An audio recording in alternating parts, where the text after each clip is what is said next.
Welcome to Pindar Poetry. We hope you learned something new. You begin by confirming the essentials. Check that your router and device both support WPS and that the SSID is visible. Once done, place the device within 1 to 2 meters of the router and make sure guest isolation is off so devices can authenticate. Next, locate the router's WPS button or a WPS option in the admin panel. If the router uses a PIN, find that number now. Start the process immediately.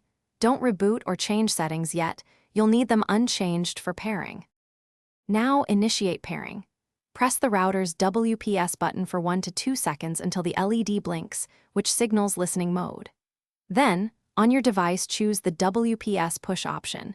If it asks for a PIN, switch to the PIN method and enter the router's PIN on the device or router interface. Make sure you complete the entry within roughly 2 minutes because the window times out. Once the device starts negotiating, wait for confirmation that the connection and IP assignment succeeded before moving on. Finish by verifying the device shows connected to the correct SSID and has an IP address and internet access. If it didn't connect, retry the WPS sequence.